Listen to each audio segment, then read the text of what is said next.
Welcome everyone, Costin here with a discussion about Total War Warhammer 3 Immortal Empires to talk about the Skaven and to talk about their armies. The best Skaven army, one that I've talked about in multiple videos, is something along these lines.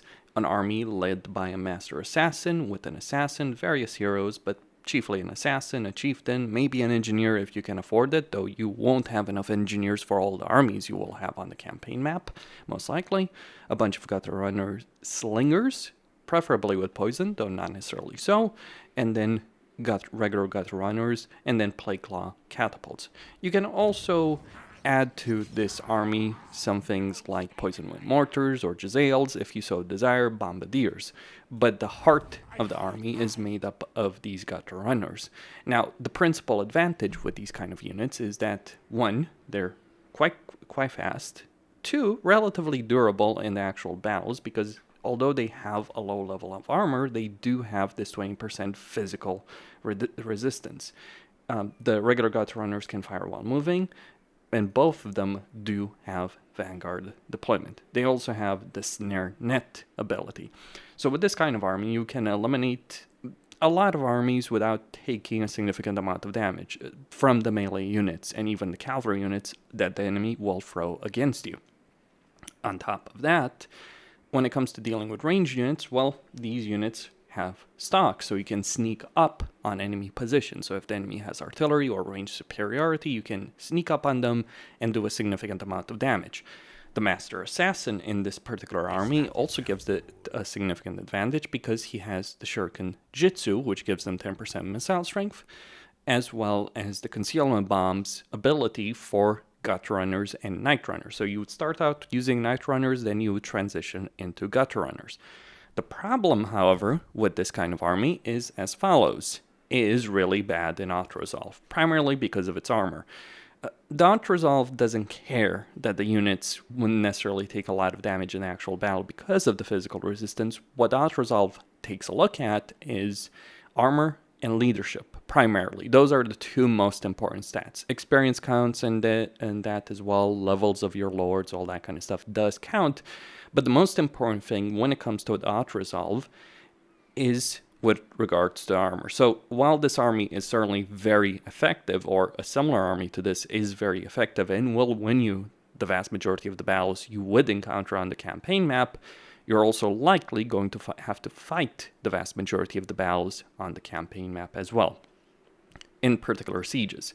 And when it comes to sieges, the biggest issue that this army has is that while it's great for field battles, it isn't so good in sieges. And sieges are the predominant struggles, if you will, in a campaign. It's not really the field battles that you'll struggle in any campaign. It's when you have an entire stack of troops in a walled settlement, maybe an army next to that settlement. That's where the issue is going to come in. Sure, you can attack the army next to the settlement to drive everyone out, but you're still facing a very large number of troops at the same time. So this army can struggle when it comes to attacking walled settlements in particular, or any kind of settlement, because their stealth, their sneakiness doesn't play as big of a role. Sure, you can cheese it with the stock, you can capture the victory points, but that's something I've never really been fond of using, because I think if you have to rely on that, there's something completely broken about your playstyle, if you will. Though I certainly understand the appeal because sieges are really annoying. But what is an alternative? What is the ultimate Skaven army in a campaign from a practical standpoint? Not in terms of just strength, but how a campaign is played. Like, what's an army which will have a good amount of auto-resolve? What's an army that can do very well in sieges? Well, it would be an army like this. Though I kind of screwed up with some recruitment options here. Ignored the Eshin triads over here. Or it would be an army like this. I'm thinking something more along these lines. And what this army does have in its entire roster is that it has all of its units, or the vast majority of its units, with the exception of the artillery, being heavily armored units that can do very well in sieges in particular. So let's take a look at this army.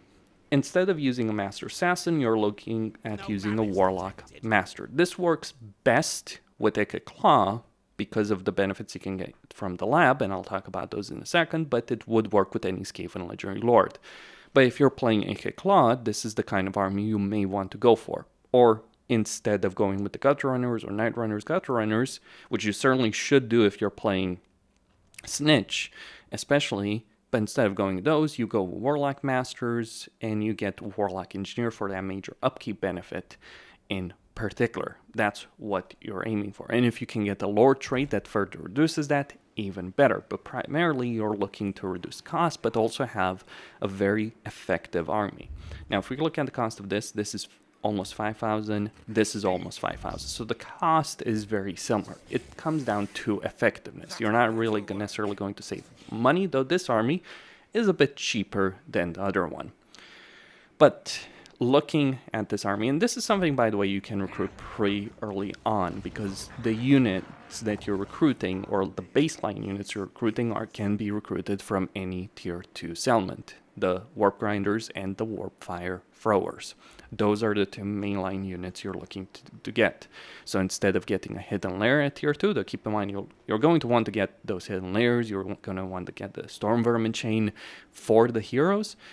But instead of rushing for that, you're going to want to get the weapon dump into the weapon burrow, into the arsenal. That's what you're looking to do. And you would start out by getting a bunch of Warp Grinders, as well as a couple of Warp Fire Throwers. And later on, you would get the other units.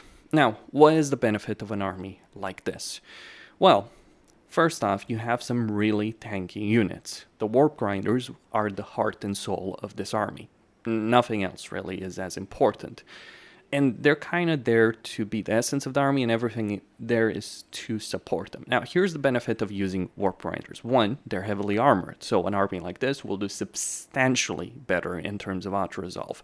How substantially better? Well, this army in particular was able to auto-resolve Durfu.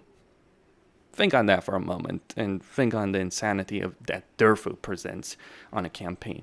Well, not with necessarily these units in particular, but this army was able to handle them with a full stack. Because that high level of armor will help your units in terms of auto-resolve. But it's not just the auto-resolve. In sieges as well, this army is probably one of the best Skaven armies that they can get. The reason for this is that Warp Grinders, while they're few in number, that's not a downside in sieges, that's a benefit. One of the reasons Trolls, for instance, work so well for Greenskins or for Warriors of Chaos in sieges, Armored Chaos Trolls, one of the reasons they work so well is because they're fewer entities, and in the confined spaces, that is benefit. That is one benefit that the Warp Grinders have, and that's just the initial one.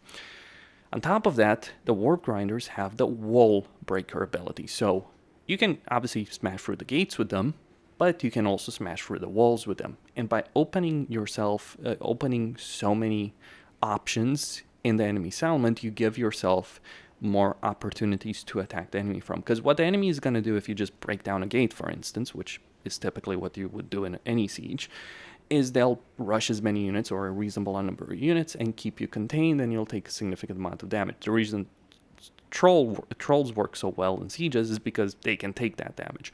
Well, Warp Grinders not only can take that damage, but they can also attack from multiple angles, far more so than any kind of army can defend against. But there's more to it than that.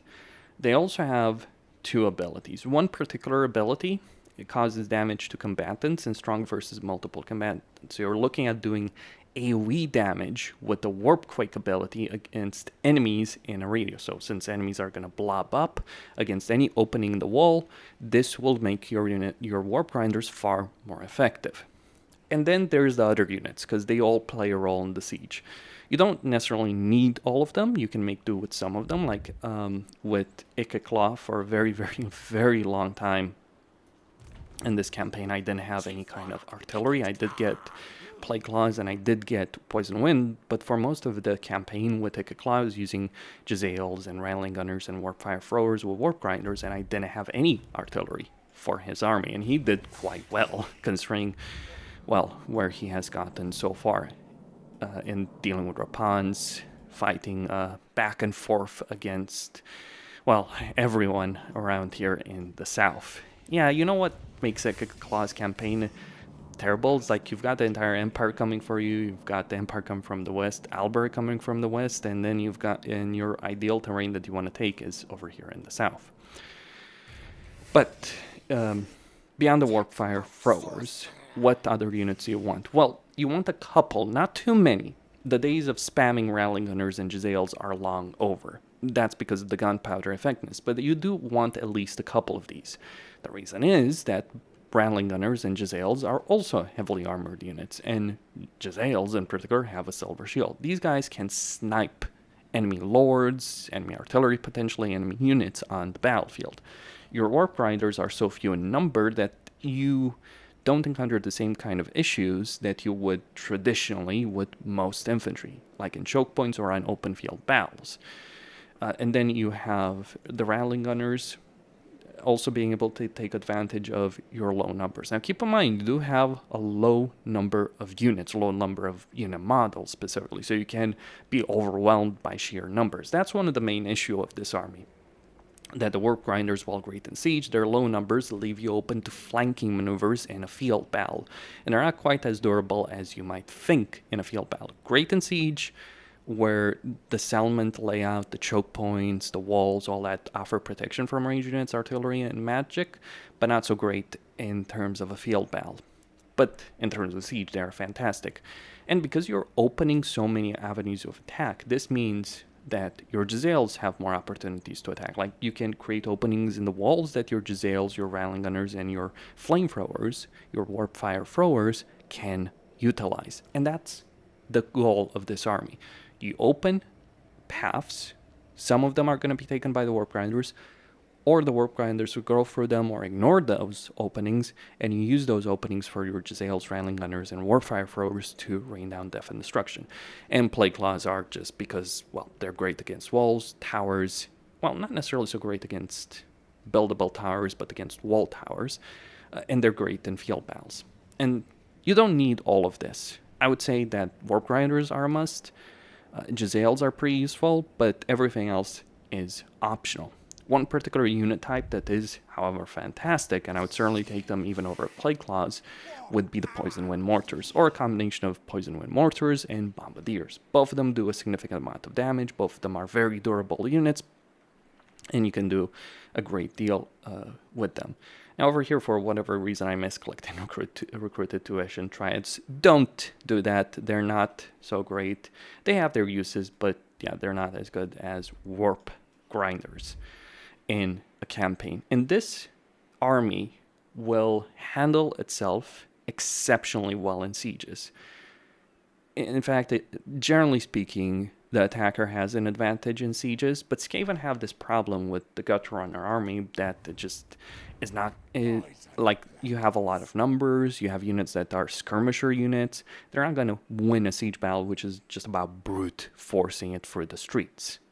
Ideally, whereas this army can brute force it through the streets if you even have to fight the battle in the first place, and you might be able to avoid having to fight a lot of battles and only fight the interesting battles in the campaign, because you will be able to out-resolve a significant number of armies over here.